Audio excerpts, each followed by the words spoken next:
Comment, en fait, ces maladies ont-elles affecté tes relations personnelles et professionnelles? Tu nous en as parlé un petit peu là, personnelles. Ton compagnon, il comprenait pas. Ouais. Mais, d'autres, relations personnelles et professionnelles, comment ça est-ce que ça a affecté? Mmh, oui, alors au niveau professionnel, quand j'étais vraiment arrivée à un stade, critique, Oui. donc avant mon hystérectomie et que du coup j'allais au travail avec, beaucoup de douleurs, très anémiée, très épuisée, donc sous anti-inflammatoire, j'y allais quand même. C'est-à-dire, il y a un truc qui faisait: «Non mais là, je suis pas suffisamment légitime pour, ne pas aller travailler». D'accord, ouais. Cette espèce de conscience professionnelle, là, qui fait que, il faut être en train de mourir pour pas aller bosser, quoi, C'est ça. en gros. Alors avec le recul, je me dis, «Qu'est-ce que j'ai été bête?» Parce que, non, Ouais, enfin, ouais. vu mon état, mais pourquoi je suis allée travailler aujourd'hui, je sais pas. Parce que ce qui s'est passé ensuite, donc ça, c'était, je me souviens, c'était vers l'automne là, après, qu'on m'ait retiré le stérilet et puis que j'étais vraiment au plus mal. Oui. Et après, il y avait mon évaluation en début d'année. Et là, on m'a dit que, ouais, mais, vu que j'étais pas suffisamment performante à cette période, pourtant on était quand même au courant parce que j'avais la chance de ma chef est mon ancienne binôme, que je connais depuis 15 ans, donc elle connaît mes problèmes, Mmh mh. c'est pas comme travailler avec un homme, quoi, hein. Ouais, ouais. Là, d'avoir une supérieure hiérarchique, de mon âge et puis, qui pouvait l'entendre, j'ai eu cette chance, en tout cas à cette période de ma vie. Et puis ma directrice aussi était donc une femme, mais par contre elle, pas du tout à l'écoute, Mmh. même si elle était quand même un peu au courant de mes problèmes. Et donc, ce qui a été dit, c'est, «Non, bah là, on n'est pas suffisamment content de toi, donc tu devrais envisager, un bilan de compétences, pour aller travailler ailleurs ou, pour être classé dans l'entreprise, quoi». Donc là, ça a été un énorme choc. J'ai commencé à me renseigner auprès d'associations, voir même si je pouvais monter un dossier MDPH pour, changer mon statut, puis être reconnue comme travailleur handicapé. Oui. Finalement, je suis pas allée jusqu'au bout parce que j'ai eu mon intervention, pour me faire retirer l'utérus, mais Mmh mh. j'ai été profondément affectée, choquée de me dire à quel point, ben, voilà, on est des numéros et puis il faut être rentable et point. Et pourtant je travaille dans une entreprise dont je tairai le nom, mais qui se veut très humaine, en fait, qui affiche des valeurs, bah, qui ne sont pas respectées après le Ouais. moment venu, quoi, quand le cas se présente. En tout cas, pas dans ma situation. En interne. Et puis après au niveau, bon, après aussi j'ai travaillé avec des hommes, j'ai dû annuler des rendez-vous, avec des déplacements sur Paris parce que j'étais trop mal et que j'étais en pleine, hémorragie et après expliquer pourquoi, parce que forcément c'est: «Ah bon, bah, qu'est-ce qui Oui. t'arrive?» Alors on peut pas dire: «Bah, j'ai la grippe, j'ai la gastro», c'est plus complexe, quoi. Donc des fois c'est délicat C'est ça. on peut pas l'expliquer, quoi. On est mal mais on peut pas l'expliquer. Mmh. Et puis au niveau personnel, bah, ça ouais, on se sent pas forcément compris et puis, j'avais des amis quand même, proches, bon, qui savaient, ce que je vivais. Mais bon, ça éloigne quand même de la vie sociale parce que le fait d'être, épuisé, d'avoir mal, ça pousse pas tellement à recevoir du monde ou à sortir déjà.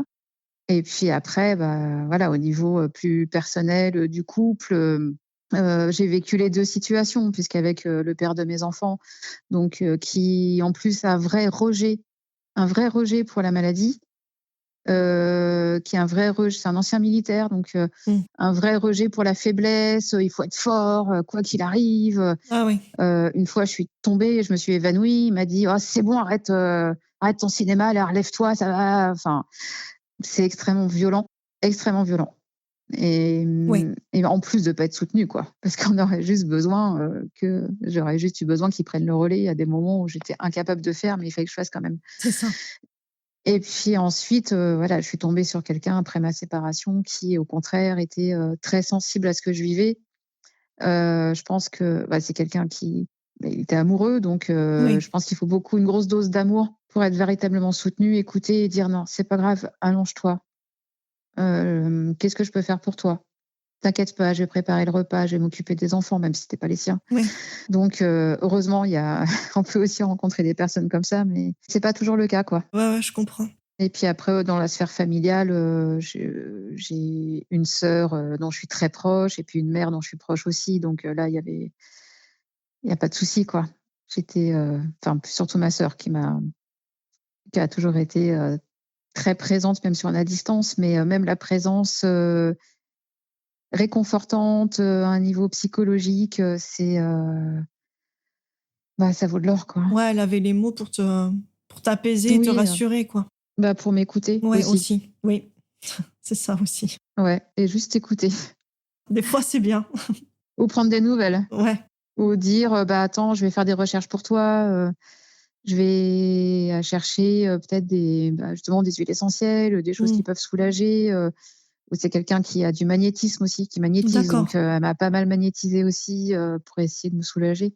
Bon, elle habite à 500 kilomètres, alors c'est pas Ouais. toujours évident, mais et qui a été très présente aussi lors de mon opération, parce qu'au moment de l'opération, c'est quand même pas anodin. Donc, c'est le fait qu'elle ait été à la maison, elle a passé 10 jours chez moi pour Mmh. s'occuper de mes enfants et des siens en même temps, Ouais. s'occuper de la maison, s'occuper de moi à mon retour d'hôpital, me faire des petits plats adaptés après Mmh. mon opération, de tout gérer. Merci, quoi. Merci, ma C'est sœur. sûr. Et ouais, c'est vrai qu'avoir du soutien, des fois, ça fait du bien parce que surtout, en plus, après une opération, c'est compliqué parce que, bon, bah, faut que tu te reposes. Sauf Ouais. que si tu es toute seule, comme dans ton cas, tu peux pas t'occuper de tes enfants après une grosse opération comme ça Ah, bah non. ou même après une hospitalisation, l'hôpital, ça fatigue, hein. C'est pas un moment de détente, je trouve. Pas Tu vraiment, vois? Au pas contraire, tu es vraiment. encore plus fatigué qu'avant, des fois. Quand tu rentres, la charge, Ah bah, c'est l'hystérectomie, enfin, c'est quand même ouais. mon utérus, il faisait, comme il me disait, bah, normalement, un utérus, ça fait la taille d'un abricot et vous avez un gros melon charentais. Ah oui, la vache. Donc un gros melon charentais, ça prend un peu de place quand même dans le Bah ventre. ouais. Donc pour retirer le truc, Mmh. ça a laissé quand même un espèce d'espace à combler, à l'intérieur de moi où j'avais l'impression que tous mes organes, en fait, bougeaient pour, essayer de retrouver une nouvelle place. Ouais. Alors je peux vraiment témoigner que ça a été une énorme libération pour moi. J'ai eu du mal à faire le deuil, j'ai eu du mal à y passer, j'ai eu du mal à me convaincre. Mais une fois fait et puis une fois, l'opération passée et les complications passées, ça a duré 6 mois en tout. Normalement, c'est au bout d'1 mois, je commençais à marcher. D'accord, ouais. Mais comme j'ai eu des complications et qui m'ont perforé, le canal qui va du rein à la vessie, Oh, et qu'après donc je suis devenue incontinente après mon opération. super. Du coup, au final, ça m'a pris 6 mois, quoi. Ouais. Mais normalement, ça aurait dû être, plus rapide. Et aujourd'hui, ça va mieux? Ah mais aujourd'hui, je vis une deuxième jeunesse. Cool. Non, mais vraiment, ça a été, comme je disais, extrêmement libérateur. Mmh. Déjà, j'ai plus de règles, alors, bon, bah, tout de suite, c'est quand même sympa, Ouais. j'avoue. J'aimais bien quand même avoir ce repère, malgré toutes les douleurs, c'est ça qui est fou, quoi. Malgré tout ce que j'ai vécu avec les règles depuis mes 11 ans, j'avais peur du manque, en fait. Oui. C'est un peu comme le cycle de la lune, quoi, ce cycle qui rythme la vie malgré tout. Et puis le fait que, bah, mon corps, de femme, bah, oui, qui a besoin de saigner, de se renouveler, tous les mois et cetera, bah, je sais pas, j'avais du mal à lâcher ça. Oui. Alors qu'aujourd'hui, c'est trop bien! C'est trop bien. Il y a aucun moment où je me dis: «Ah ouais, mais là, si je vais partir en vacances et que j'ai mes règles, mon Dieu, enfin, je vais souffrir, je vais C'est pas pouvoir ça. profiter» et cetera. Non, là, je suis plus anémiée. Oui. Donc j'ai plus besoin de prendre du fer en permanence qui constipe, s'il faut bien le dire. Et oui. Hem, c'est vraiment, des fois, on me dit: «Ah oui, mais arrivé à 50 ans, quand même, on est fatigué, on n'a plus la pêche, machin». Et je dis: «Ah mais si! Je suis jamais autant sortie, j'ai jamais autant dansé, j'ai pu reprendre la danse déjà parce que j'avais mis ça de côté depuis plus de 10 ans alors que c'est hyper important dans mon équilibre et Mmh. bah, maintenant je peux danser autant que je veux, quoi». C'est cool, hein. Vraiment pour Ouais. celles qui hésitent et qui m'entendent, il faut trouver un bon chirurgien, c'est sûr et C'est puis, ça. quand même être entourée à son retour. Mais après, je sais qu'il y a des femmes qui souhaitent avoir des enfants, mais qui veulent pas faire l'hystérectomie parce que, bah, je les comprends, Mmh. qu'on a envie d'être mère, forcément, il faut un utérus. C'est ça. Mais pour celles qui hésitent et qui ont du mal aussi à faire le deuil, j'ai envie de dire: «Mais c'est une solution, quoi, en Ouais. tout cas. Ça fait Bah, ouais, partie des ouais. solutions et puis, après ça permet de retrouver la santé. Alors je sais qu'il y a des rechutes aussi des fois parce que bon, moi heureusement c'était de l'adénomiose donc Mmh. comme c'était vraiment situé au niveau de l'utérus, j'avais pas de lésions ailleurs. Oui. En tout cas, rien qui s'est révélé depuis. Je sais que, il peut y avoir des lésions cachées et puis qu'on ne voit pas, aux examens et puis après qui ressortent plus tard. Bon moi je croise les doigts, ça fait 3 ans que je suis opérée. 3 ans que physiquement, je vis ma meilleure vie, quoi, à presque 50 ans. Enfin, libérée. Ouais, ouais, ah bah, complètement, ça c'est tout à fait. Et ouais. Pour une personne qui ne connaît pas, cette maladie ou enfin très peu, tu voudrais qu'elle sache quoi? Et surtout quel impact elle a sur la vie de femme? Waouh! Ouais. Qu'elle sache quoi? Bah, qu'elle est pas toute seule, déjà. À l'époque, quand j'ai eu mes règles et que j'ai commencé à avoir, bah, tous mes problèmes que j'ai expliqués, c'est veut dire que c'était, dans les années 80. Je trouve que même si aujourd'hui c'est pas encore suffisamment reconnu, en 2025, entre les années en 40 ans de temps, Mmh. on a quand même beaucoup évolué sur le sujet. Les réseaux sociaux, je trouve que ça aide beaucoup. Enfin, ouais, j'ai découvert le groupe, sur, Facebook, j'ai plus le nom exact, mais tu nous avais contactés comme ça L'endométriose, sur ouais, endométriose, Sud-Ouest, je crois, oui, je sais plus. Enfin, je trouve que ça, c'est génial, quoi. Alors après, les réseaux sociaux, il y a du bon, du moins bon, mais on se sent pas toute seule, quoi. Le fait, de pouvoir poser des questions, de témoigner, de se rendre compte qu'il y a d'autres femmes qui vivent exactement la même chose ou même avoir des contacts aussi pour aller, soit voir, une sage-femme. Moi, je suis très sage-femme aujourd'hui, je trouve que les sages-femmes sont formidables ben moi aussi. et pour le coup, autant je me suis complètement détournée des gynécos, mais les sages-femmes, je pourrais conseiller, ouais, d'aller plutôt voir des sages-femmes ou un sage-femme. Moi, c'est un Mmh. sage-femme qui m'a accompagnée pour mes 2 grossesses qui étaient extraordinaires. On prend le temps d'en parler, de chercher des solutions, on se sent écouté, quoi. Oui, On n'est pas un numéro, on est une femme qui souffre et qui est là pour être entendue et pour être conseillée et suivie.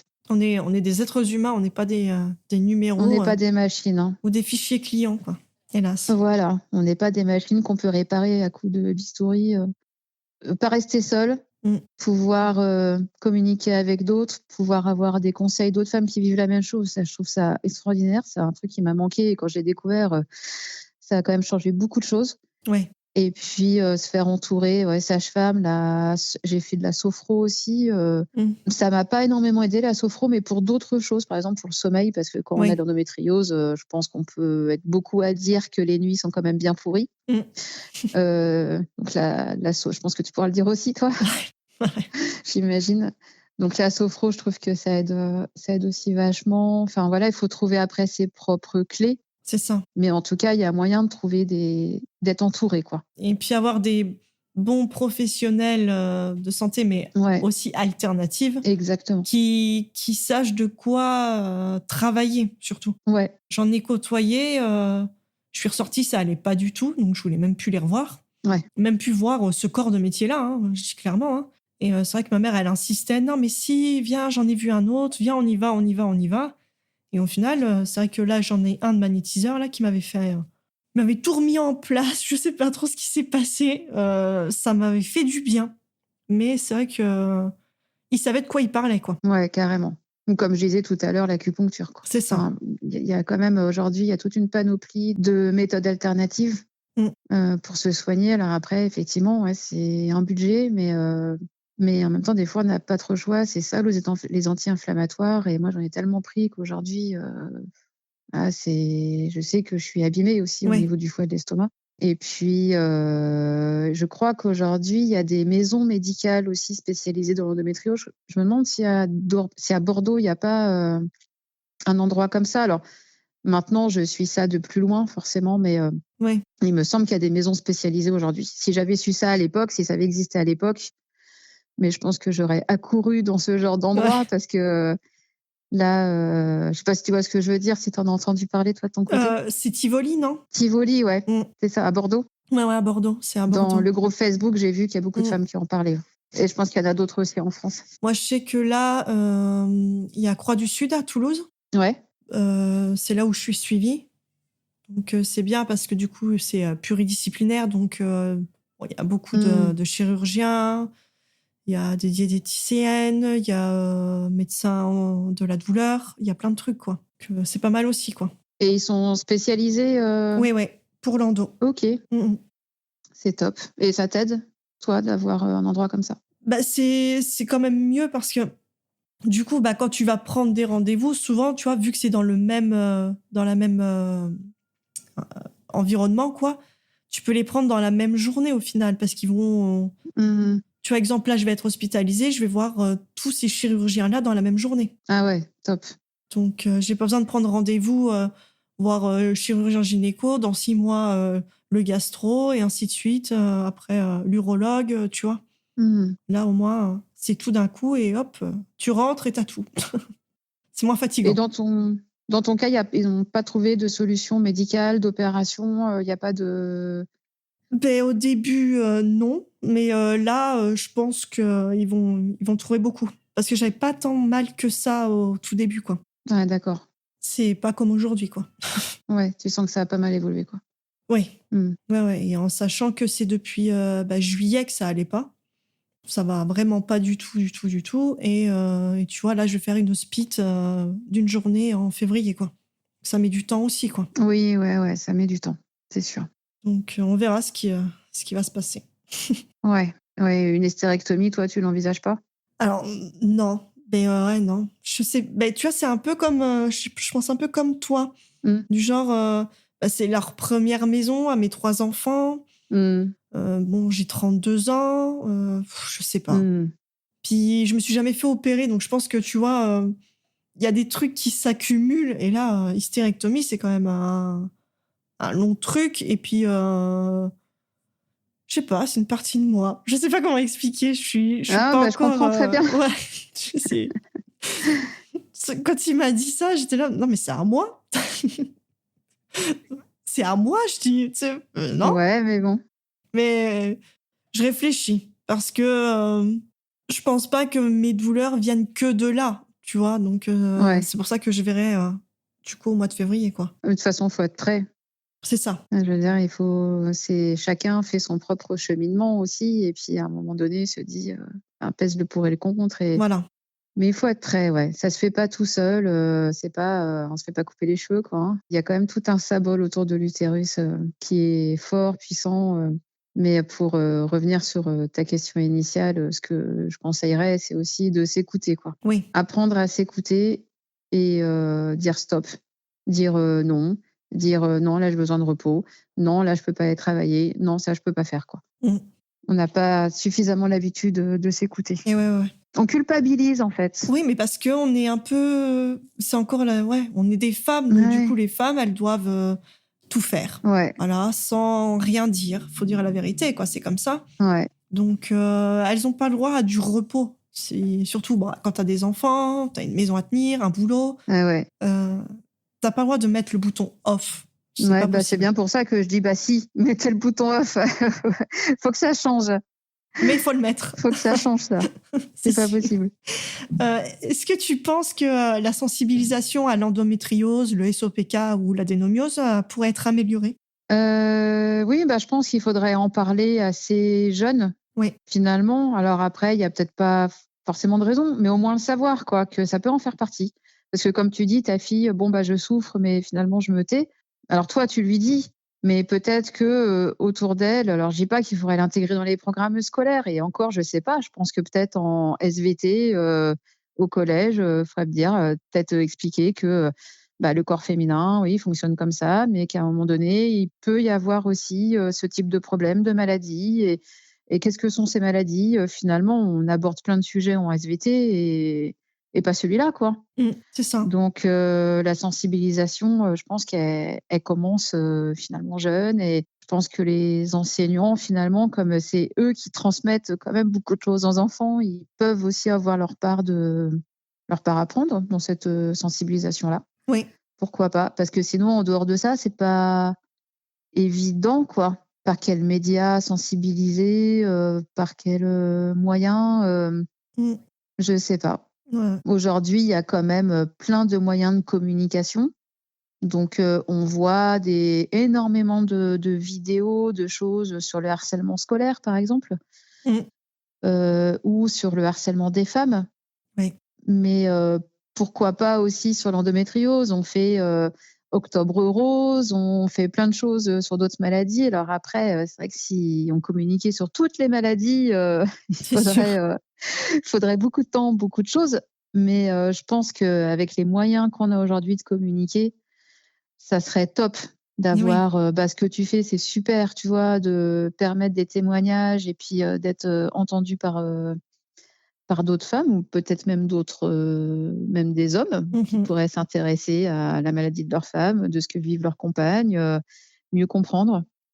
Donc je pense qu'aujourd'hui on a plein de moyens en tout cas pour le dire, pour que ça soit mieux compris, quoi. Parce que c'est ce que tu disais, ça se vit à l'intérieur, C'est ça. heu, c'est pas un handicap, visible parce que je considère que c'est un handicap, hein. Oui, oui. Enfin, cette maladie, elle est fortement invalidante quand même. Ou peut-être que la sensibilisation, ça peut être aussi dans l'entreprise. Ça serait Oui. dans le monde du travail, ça pourrait être cool aussi que l'infirmière du travail, quand il y en a une, hein, c'est pas toujours Mmh. le cas, mais en tout cas que ça soit reconnu que bon, bah oui, si à un moment donné, il y a une femme qui a besoin d'être 3 jours chez elle, en arrêt, bah, on comprend et c'est respecté. Il y a pas de jugement par rapport à ça, C'est ça. parce que c'est reconnu. Mmh. Peut-être pas jusqu'à être reconnu travailleur handicapé, mais peut-être, reconnu, femme avec endométriose. Oui. Un statut, je sais pas. Bah, après, sans mettre d'étiquette non plus, enfin Non, non, juste, mais oui, oui. voilà, comme si on avait la grippe, quoi. Et ouais. Je «Ah, tu avais quoi là?» «Ah bah, j'ai été en pleine crise d'endométriose». «OK, d'accord». Ça va mieux? Voilà. C'est bien. Ouais et puis même, exemple, c'est vrai qu'une sensibilisation dans les entreprises où il y a beaucoup d'hommes, si ces hommes-là, ils ne comprennent pas, j'avais vu une vidéo sur ça et du coup, ça me rappelle ça. Ils montraient en fait, les douleurs d'endométriose à des hommes parce qu'ils disaient: «Non mais ça fait pas mal» et Mmh. tu sais, ils mettent des électrodes et tout et du coup, je crois il y en avait un, il était au stade 3 et du coup, il avait hyper mal et il dit: «Mais c'est ça l'endométriose?» et la femme, elle lui répond: «Non, ça, c'est juste des règles». Du coup, il lui dit: «OK, non, mais c'est bon, j'ai compris». Elle dit: «Non, non, on va rester et on va continuer jusqu'à l'endométriose». Il fait: Ah la «Non, vache. non, c'est bon». Énorme. C'est génial. Et je trouve ça énorme. Moi, cet appareil, je le voudrais bien, tu vois? Ah, c'est génial. C'est juste quand on me dit: «Ouais, non, mais c'est rien ce que tu as». D'accord, bah, viens, je te mets les électrodes. Ouais, bah, comme on fait, pour la grossesse, puisque ça se fait de plus en plus ça, des hommes, qui en simulent, la grossesse. Bah, Mmh. vas-y là, avec ton gros ventre, fais tes lacets. Ce serait éducatif, je trouve. Ah ouais, carrément, ça serait cool. Ils se plaindraient pas de: «Oh, j'ai un rhume, j'en peux plus». C'est sûr. Ah bah, ouais. Oh purée. Non, mais ça malheureusement l'empathie, c'est pas toujours accessible à tout le monde tant que ça a pas été vécu personnellement, quoi. Ouais, ouais, c'est con, c'est C'est difficile. difficile, mon compagnon avait eu comment ça s'appelle là? Des calculs, rénaux là Rénaux? et avait fait une crise de je sais plus comment ça s'appelle là, et donc un truc extrêmement douloureux, quoi, Mmh. et on lui avait dit: «Bah, ça, c'est ce que les femmes ressentent, quand elles accouchent». Ouais. Alors toi, je sais pas, mais moi, accoucher, ça a été un bonheur à côté, des Ah douleurs oui. d'endométriose. Ah bah, oui, oui, oui. Accoucher naturellement des 2, je voulais pas de péridurale Mmh. et j'ai pu le faire sans péridurale et ouais, c'était cool à côté. Beh, ouais, c'est pas la même douleur, on va dire, Non, bah, voilà, c'est pas la même enfin, oui, il y a une vraie finalité quand tu ouais, ouais. accouches et que tu donnes la vie, quoi, c'est pas de la douleur subie, inutilement, quoi. Je pense que c'est pour ça qu'on le caractérise comme ça, en fait, ça fait moins mal qu'un accouchement, mais Je l'ai vécu comme une intensité plus qu'une douleur, en fait. oui, ouais. Comme quelque chose de très intense qui se passait dans mon corps et effectivement, qui est quand même, un moment à passer, quoi. Mmh. Mais c'est pas vécu comme une douleur à laquelle on peut rien faire. On sait pas quand ça va se finir, qui dure des jours. C'est ça. C'est comme si en pleine contraction, les plus fortes là, Ça a duré 1 semaine. Ouais, ouais. Qui peut supporter de vivre des douleurs de fortes contractions comme ça en continu pendant 1 semaine, quoi? Eh ben, nous. Ouais. Ouais, c'est pour ça que je dis souvent, on est des guerrières et des warriors parce que c'est vrai que ouais, vivre un accouchement a été moins dur, bon, avec du recul, mais a été moins dur que ce que je vis, exemple, là, depuis juillet, quoi. Mmh. Bah, des fois, je me retrouve avec la jambe paralysée, quoi, Ouais. à droite. Mmh mh. Donc, à plus pouvoir marcher tellement que j'ai mal, je sens plus ma jambe, de douleur, quoi. Ah ouais, je vois ce que tu veux dire. Quand, ta fille de 12 ans, elle te couche, elle te déshabille, là, tu te dis: «OK, Ouais. c'est moi qui devrais faire ça. C'est pas elle qui devrait faire ça, quoi». C'est compliqué. Oui et à la fois, les enfants, ça les responsabilise aussi, prendre soin de nous, ils Ouais, adorent aussi, hein. oui. Bah, ouais, ouais, Trop ouais. contents de prendre soin de nous, de dire: «Bah, attends, moi, je peux être là pour toi aussi». Donc c'est cool d'un côté parce que du coup, tu te rends compte que, bah, ton enfant, il est empathique, il comprend ce que tu vis. Mmh. Mais d'un autre côté, bon, bah, vu que tes parents, c'est toi qui dois montrer le cadre, qui dois dire, bah, c'est moi la plus forte, qui nous voient dans des moments de faiblesse. Moi, c'est vrai que c'est dur pour moi, par moment. Et à la fois, est-ce que c'est pas une belle chose de montrer qu'on a aussi nos faiblesses, même si on est des parents, qu'on est des adultes, on a nos failles? Je pense que c'est le mieux, au final. Ouais. D'un côté, je déteste cette maladie, mais d'un autre, je montre mes failles au final et je pense qu'il faudrait qu'on les montre plus souvent, nos failles, quoi, parce qu'on Ouais, n'est pas des robots. voilà. Faut arrêter de voir ça comme ça en mode, non, mais on peut tout supporter, on n'a aucun sentiment, on pense rien. Non, c'est faux. On Mmh. est tous impactés à notre échelle, quoi. Et je pense que les enfants, tant qu'on communique avec eux et qu'on leur explique ce qui nous arrive avec, des mots simples, C'est ça. sans essayer de leur cacher la vérité, parce qu'ils voient, c'est Oui. nos enfants, ils voient, c'est des éponges, on le sait Mmh. bien, donc ils voient quand ça va pas Ah oui, oui. et qu'on essaie de leur cacher. Ouais. Soit finalement, bah, après ils deviennent eux-mêmes, énervés, sous tension parce que, ils comprennent pas ce qui se passe. Mmh. Soit finalement, bah, on est mal et puis on leur dit, on leur explique et ils sont contents de nous mettre, de dire: «Bah, attends, attends, attends, je m'occupe de toi, mets-toi sous une couverture, Ouais. attends, je te l'apporte, tu veux un verre d'eau?» Mmh. L'autre fois, dernière fois que j'ai été malade, j'avais la grippe, ils étaient heureux. Ils sont m'ont dit: «On a passé une super soirée» parce que, bah, du coup, tu étais détendue, tu avais pas le choix et puis tu as vu, on t'a fait à manger, et et tu as pas été sur notre dos. Et là, bah, on a passé une super bonne soirée. Ah bah, merci les enfants. Ah, c'est souvent Sympa. comme ça. Ah purée. Mais en tant que maman, on a cette tendance à se culpabiliser qui, Mais c'est aussi des mamans solo parce que je sais que, bon, bah, pour ma première, j'ai été maman solo jusqu'à ses 6 ans et demi. ah oui?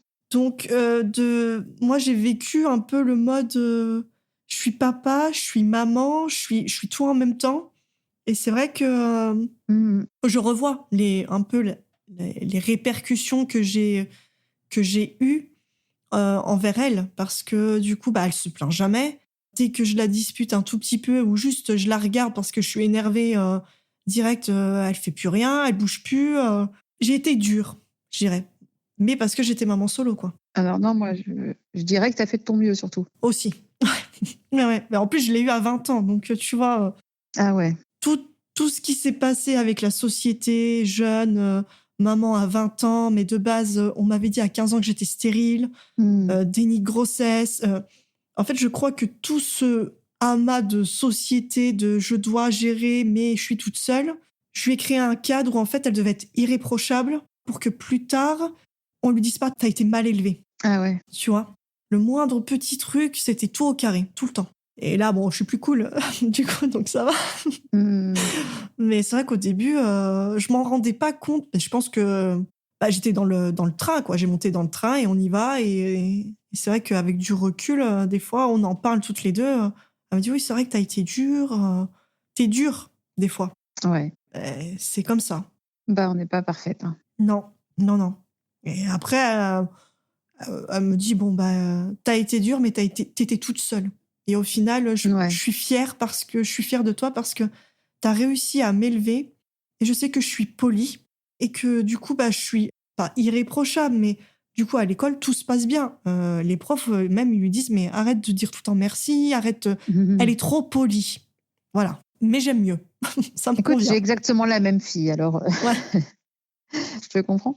Mais c'est très émouvant ce que tu dis. mais c'est gentil. Que ta fille te dise ça, je trouve ça très, très touchant.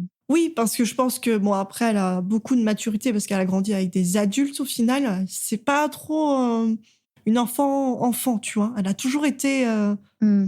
Elle a grandi trop vite parce que il fallait. À ce moment-là, il fallait grandir vite, il fallait, fallait suivre la vie. Ça ne l'a pas rendue malheureuse, hein. Non, Enfin, c'est j'espère les pas. épreuves qui nous forgent. Puis je pense que tu as donné de l'amour à ta fille, donc Oui, oui. elle te dit merci aujourd'hui. Enfin, c'est magnifique. Tu lui as donné une force, hein, que peut-être des enfants qui vivent des choses beaucoup plus couvantes et tant mieux aussi pour eux. Voilà, tu lui as apporté autre chose, tu lui as apporté une autre expérience. Donc, tu peux être vachement fière, quoi. J'essaye. Mais après, je te comprends, moi, Ouais. ma fille aussi, qui est comme ça et qui est. Alors, elle, c'est plus parce que je pense, elle est arrivée dans un environnement où elle avait un père qui était tout le temps dans la colère en permanence. Oui. Le fait qu'elle avait du mal à supporter ses propres enfants qu'il a désirés. Mm. Elle s'est dit, oh, je vais me faire toute petite. Ouais. Je vais être très gentille, très docile, la petite fille la plus mignonne du monde. Comme ça, j'aurai pas les foudres de mon père, la colère de mon père. Ouais. Et donc, ça en fait une petite fille qui va avoir 11 ans et qui dit jamais non, qui fait pour les autres, qui fait pas pour elle, qui passe toujours les autres avant En premier. elle, qui se plie en 4 en permanence pour faire plaisir à tout le monde. Ouais. Mais quotidiennement, elle fait des lettres à ses copines pour leur dire qu'elles sont formidables, enfin pour se faire aimer, quoi, pour faire des cadeaux tout le temps, fabriquer des cadeaux à son père, me fabriquer des cadeaux, fabriquer des cadeaux à son frère. Enfin, c'est. Donc aujourd'hui, elle voit une psychologue depuis 1 an pour essayer de la libérer un petit peu de ça, même si je pense qu'après, c'est quand même bien ancré, quoi. Oui. Ouais. Mais bon, elle va grandir avec son caractère, sa personnalité, et puis tout en essayant quand même j'essaye qu'elle s'oublie pas elle, quoi. Je vais te dire, la crise d'ado va arriver et il y a un changement de situation. Oui, je le vois côté garçon. Après, côté fille, je vais voir ce que ça donne. Aïe, parce que... Ouais, le collège, elle sait quelque chose. Oh, aïe. Ouais. J'aurais pas cru. Ah ouais. Je ressens côté toute calme, toute gentille, toute docile. Elle a été pendant longtemps. Là, elle se rattrape un petit peu. Elle se rattrape, donc... Elle est en train de forger son identité et son caractère. C'est le but de l'adolescence, hein. Faut se réjouir. J'essaye. Non, je rigole. Non, elle est gentille après. Mais il y a des moments où je me dis, oula, attends. Ah bon? À ce point-là, tu commences? Ok. Et moi, je réfléchissais. Je me dis, mais est-ce que moi, à son époque, j'aurais parlé comme ça à mes parents? Ouais. Et c'est ça, en fait, que je me dis souvent. Et après, j'avais pas intérêt. La réponse est souvent non. C'est ce que j'ai souvent dit à mes enfants, à mon fils surtout. C'est non, mais jamais j'aurais parlé comme ça à mes parents. Après, à force de l'avoir répété, d'avoir quand même créé un climat de confiance et de respect, d'avoir rien lâché sur la notion de respect, je trouve qu'aujourd'hui, quand même, il y a des messages qui commencent à être ancrés, quoi. Oui. À peu près. À l'adolescence, c'est comme si tout ce qui s'était passé avant, ils ont mis dans un bocal, ils ont secoué et de temps en temps, ils sortent des trucs. Poum, poum, poum, tu vois, de ce qu'ils ont gardé en eux. C'est vrai, il s'est passé ça, d'accord. Alors, je réfléchis. J'aurais peut-être pas dû. Il y a les hormones aussi, je le vois là avec. On revient dans le sujet, mais ma fille qui donc là est en train de se préparer aux règles, hein, c'est en train de vraiment de se mettre en place. Elle, du coup, qui a un ange. Voilà, c'est la mignonnerie incarnée. Là, elle a des sautes d'humeur quand même où je la reconnais pas, quoi. Ouais, c'est ça. Mais oh là là là là, ça promet, quoi, parce que non mais c'est quoi cette mauvaise humeur? Mais qu'est-ce qui se passe? C'est pas ma fille, c'est qui est cette étrangère? Et ouais. Donc les hormones, l'adolescence, la rébellion, un petit mix des trois, ça fait du bien par moment. Il faudra faire des podcasts aussi là-dessus après. Avec elle, on va rigoler, hein. J'en ferai une avec elle, un podcast. Ah ouais, alors, l'adolescence. Quand tu as vécu tout ça, enfin, quel conseil tu aurais voulu entendre? Tu as un peu répondu tout à l'heure. Ouais, ce qui rejoint ce que je disais sur, écoute-toi, tu as le droit de te reposer. Mmh. Tu as le droit de pas être bien, tu as le droit Écouter son corps, quoi. de pas être au top, quoi. Mmh. S'écouter. Mmh. Ouais, j'aurais voulu qu'on me dise ça vraiment, comme finalement je l'ai entendu après mon opération, quand j'ai eu mes complications, ma chef pour le coup qui, 1 an plus tôt, voulait, m'éjecter. Oui. Là, je sais pas, il y a eu, je crois que dans l'inconscient collectif aussi, il y a ce côté, oui, non mais là, si médicalement c'est reconnu et qu'elle est en arrêt et que, elle est retournée à l'hôpital, qu'il y a réopération et cetera, Mmh. c'est que c'est vraiment sérieux. Ouais. Et là, pour le coup, elle a été, très, très à l'écoute. Elle m'a beaucoup aidée, accompagnée, soutenue, quoi. Mmh. Mais, j'aurais bien aimé que ça soit dans la phase avant aussi, Et oui. qu'on me dise: «Non mais t'inquiète pas, mais tu sais, les dossiers vont continuer à tourner, même si tu es pas là, hein. Enfin, Et oui. le monde va pas s'écrouler, tu as le droit d'avoir tes faiblesses, quoi. C'est sûr. Et repose-toi, prends le temps». Qu'est-ce que je pourrais te souhaiter pour l'avenir concernant ta santé? Et bah, de la garder. Tout à fait. De continuer comme ça. Oui, là maintenant, bah, c'est les je dirais complications suite aux prises nombreuses de Médicaments? médicaments. Mmh. Là aujourd'hui, j'ai des problèmes de digestion. On m'a diagnostiqué hier un gros engorgement de la vésicule biliaire qui est Ah. pleine de calculs, enfin qui est Mmh. même empirée, on m'a dit. Purée. Je lisais hier justement là-dessus que, c'est vraiment dû, aux toxines. En Ouais. fait, c'est un peu une forme d'empoisonnement, en tout cas, des voies, digestives, qui fait qu'à un moment donné, ça se transforme en calcul et puis, Mmh. et qu'à un moment donné, ça part un peu en vrille comme ça.